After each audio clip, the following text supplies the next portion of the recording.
Hello দর্শক বন্ধুরা, আপনাদের সবাইকে স্বাগত জানাই আমার এই ব্লগে। আজকে আমাদের বেনারসের চতুর্থ দিন এবং আমরা আজকে বেনারস শহর ঘুরে দেখব বলে বেরিয়েছি। প্রথমেই আমরা যাচ্ছি রিক্সা করে 4 নম্বর গেটে। আমরা আগের দুদিন বেনারসের সাইট সিন করেছি এবং সেই সাথে আমরা পুজোও দিয়েছি। আজ থেকে ঠিক 4 দিন পরেই দোল পূর্ণিমা, তাই এখানে কোনো রকম টোটো বা অটোকে এই 4 নম্বর গেটের দিকে আসতে দিচ্ছে না, তাই আমরা বাধ্য হয়ে রিক্সা নিয়েছি 4 নম্বর গেট যাব বলে। আমরা রিক্সা নিয়ে কিছুটা এগোতেই দেখলাম বিশাল লাইন পড়েছে। মনে হচ্ছে 4 নম্বর গেটে যাওয়ার লাইন, কিন্তু 4 নম্বর গেট এখান থেকে অনেকটাই দূরে। আমাদের রিক্সা 4 নম্বর গেটের সামনে এসে দাঁড়িয়েছে, কিন্তু প্রচণ্ড ভিড় থাকার জন্য রিক্সার চাকা আর নড়ছে না, তাই অগত্যা রিক্সা ছেড়ে আমরা হাঁটা শুরু করলাম। এই হচ্ছে বিশ্বনাথ মন্দিরে প্রবেশ করার 4 নম্বর গেট। আমরা এই 4 নম্বর গেট থেকে কিছুটা এগিয়ে যাব। আমরা এই গোদলিয়া মার্গ রাস্তার ওপরেই একটি খুব ভালো রেস্টুরেন্ট পেয়ে গেলাম, রাজ রেস্টুরেন্ট। সেখানে আমরা অনেকগুলো অর্ডার দিয়েছিলাম। প্রথমে আসলো মশলা ধোসা। দেখেই বোঝা যাচ্ছে ধোসাটা খুব ভালো বেকড হয়েছে আর টেস্টটা খুবই ভালো ছিল। এরপর আমরা অর্ডার দিয়েছিলাম পনির বিরিয়ানি। পনির বিরিয়ানির অপূর্ব টেস্ট ছিল।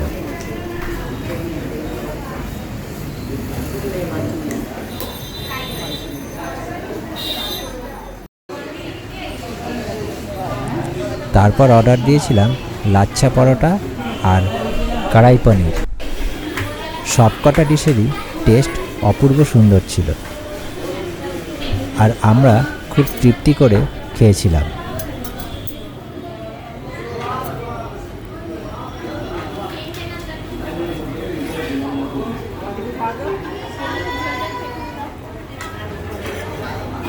লাচ্ছা পরোটাটা যখন হাত দিয়ে ছিঁড়ছিলাম তখন খুবই নরম ছিল এবং পনির দিয়ে খেতে অপূর্ব লাগছিল। আমাদের এই দোকানে টোটাল 800 টাকার মতন বিল হয়েছিল। এরপর আমরা বেরিয়ে পড়লাম বেনারসের গলিগুলোকে এক্সপ্লোর করার জন্য। আমরা গঙ্গার ঘাটে যাব বলে এই গলিটায় ঢুকেছি এবং লোককে জিজ্ঞাসা করে জানলাম গঙ্গার ঘাটে এই গলিটা যাবে, তবে অনেকটাই হেঁটে যেতে হবে। আর বেনারসের বিখ্যাত গলিগুলো দেখার ইচ্ছে ছিল, তাই সেই লোভ সামলাতে না পেরে একটা গলিতে ঢুকেই পড়লাম।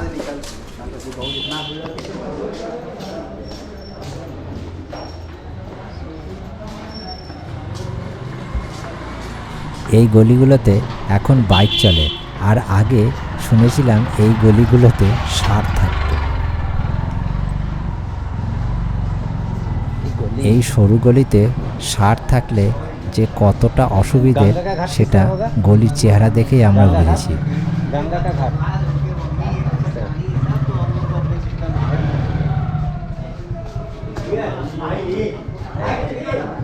এই রাস্তা দিয়ে বাদিকে গেলে 3টে মন্দির পড়বে, এর জন্যই বেনারসকে মন্দিরের শহর বলা হয়। আমার বাঁ পাশে গৌরী মন্দির।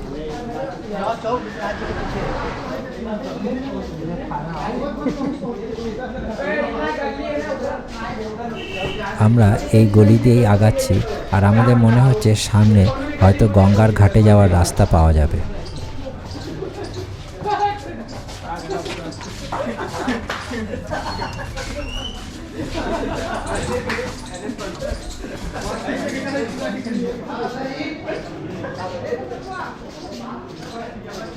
অবশেষে আমরা পেয়ে গেলাম গঙ্গার ঘাটে যাওয়ার রাস্তা।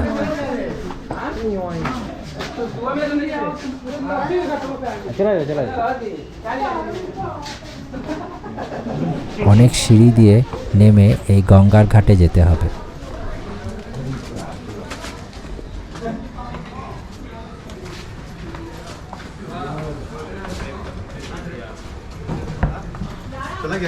গঙ্গার ঘাটে যাওয়ার রাস্তা পেলাম ঠিকই, কিন্তু অনেকটা সিঁড়ি দিয়ে নেমে তারপর গঙ্গার ঘাটে পৌঁছাতে লাগবে। তাই আমরা সবাই সিঁড়ি দিয়ে ধীরে ধীরে নামতে শুরু করলাম।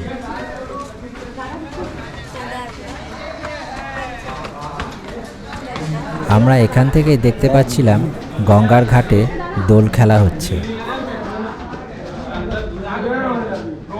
অনেকগুলো সিঁড়ি থাকার জন্য সবাই একটু রেস্ট নিয়ে নিয়ে নামছে।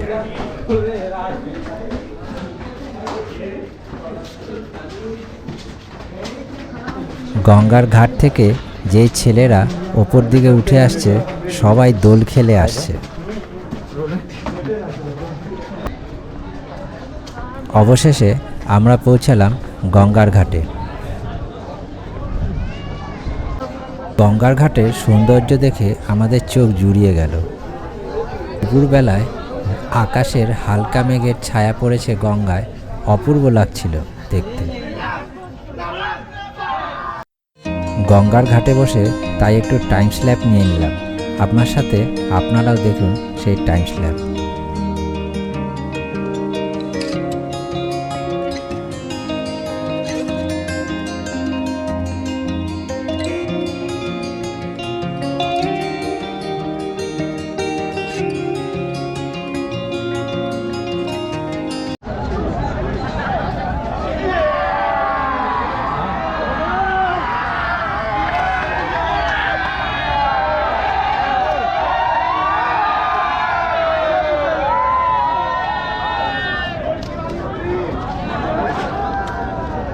এখনই এই গঙ্গার ঘাটে ভয়ঙ্কর রকমের হোলি খেলা চলছে।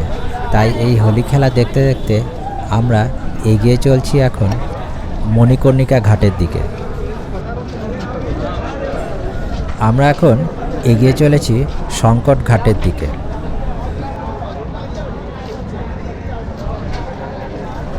বেনারসে এই হোলি খেলা সব ঘাটেই হয়, তবে কম বেশি আছে। কোনো ঘাটে একটু কম খেলা হয়, কোনো ঘাটে একটু বেশি খেলা হয়। এই ঘাটটা যেমন একটু কম খেলা হচ্ছে।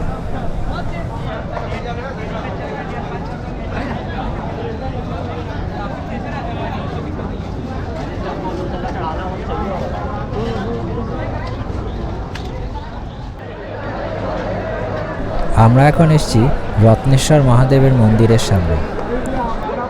এই রত্নেশ্বর মহাদেবের মন্দিরের ইতিহাস 500 বছরেরও পুরনো।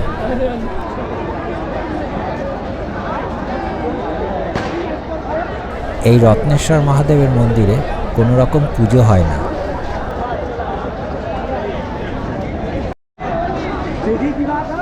এই রত্নেশ্বর মহাদেবের মন্দিরের পরেই আমরা দেখলাম একটি পুষ্করিণী। আর এই পুষ্করিণীটির নাম মণিকর্ণিকা চক্র পুষ্করিণী। তাহলে চলুন আমরা একটু এই পুষ্করিণীটা দেখে নিই।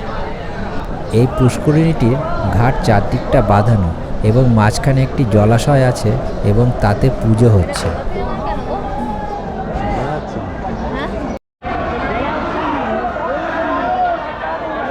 আর এখন লোকেরা ভয়ঙ্কর রকমের হোলি খেলার জন্য আমরা তাড়াতাড়ি এখান থেকে হোটেলে চলে গেলাম এবং আবার বিকেলে আসবো ঠিক করলাম।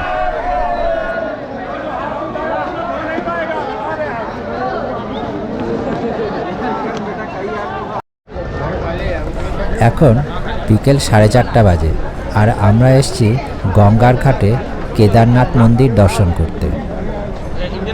এই কেদারনাথ মন্দির দর্শন করার জন্য সিঁড়ি দিয়ে অনেকটা ওপরে উঠতে হবে।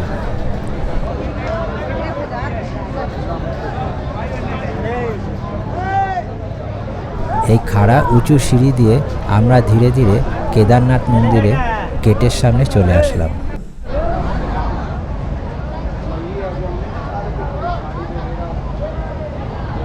চলুন তাহলে আমার সাথে আপনারা কেদার মন্দিরের ভেতরটা দর্শন করে নিন।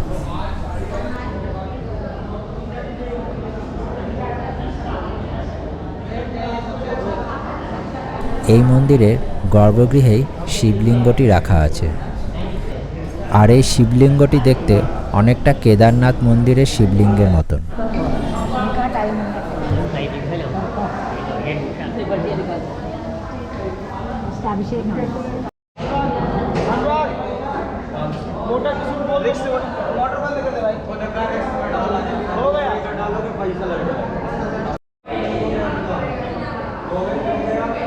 আর এই পালকিটি হচ্ছে কেদার বাবার পালকি।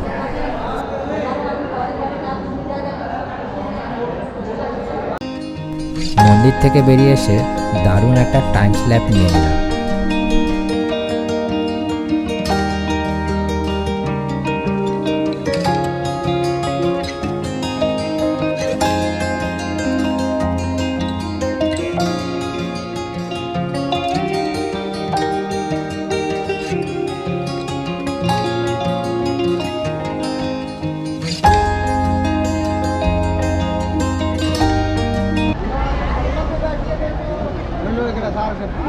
গঙ্গা ভ্রমণ এবং আরতি দেখার জন্য এখানে নৌকোতে লোক ওঠাচ্ছে, তাই সেটা দাঁড়িয়ে দাঁড়িয়ে দেখছিলাম।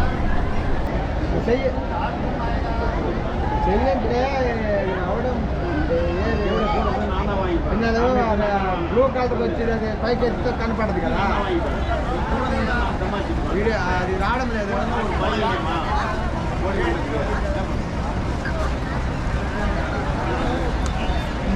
చెప్తానుండి సార్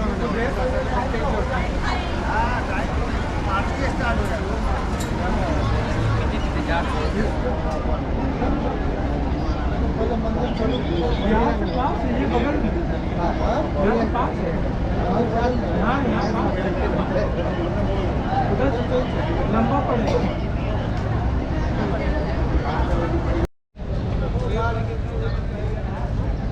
এরপর আমরা এই কেদারঘাট থেকে হেঁটে হেঁটে এগিয়ে চললাম দশাশ্বমেধ ঘাটের দিকে আরতি দেখব বলে। কেদারঘাটের থেকে দশাশ্বমেধ ঘাটের দূরত্ব 500 মিটারেরও কম।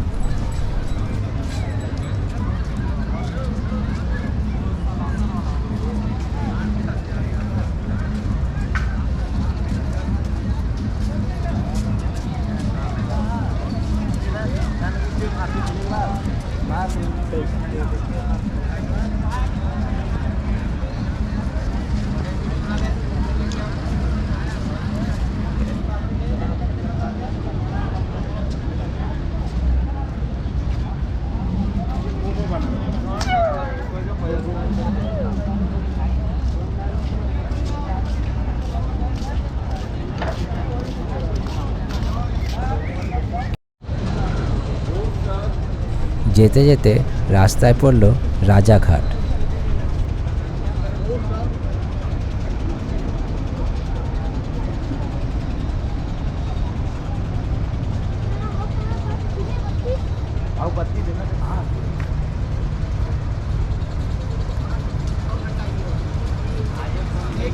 आधा घंटा इग्नोर करिए लीकेज का आगे यही थे देखा था यार कहाँ जा रहे हैं। আর এই রাজাঘাট ক্রস করে পড়ল দাঁড়ভাঙা ঘাট। দাঁড়ভাঙা ঘাট এখন একটি 5 তারা হোটেল।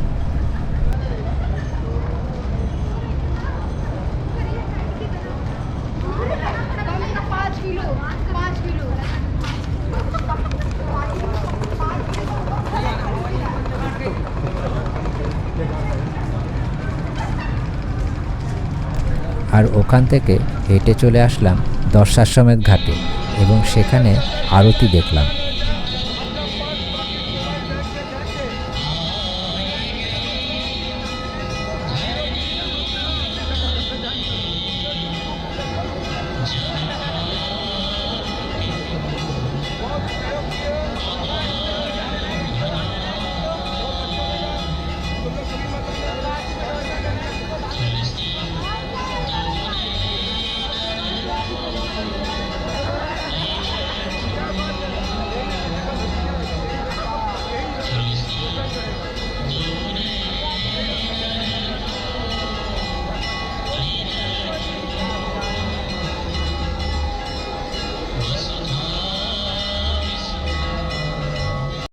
দশাশ্বমেধ ঘাটের আরতি দেখা শেষ করে আমরা ফিরে চলে আসলাম রাজা হরিশ্চন্দ্র ঘাটে। রাজা হরিশ্চন্দ্র ঘাট একটু ফাঁকা থাকার জন্য এখানেই আমরা হোটেল নিয়েছিলাম।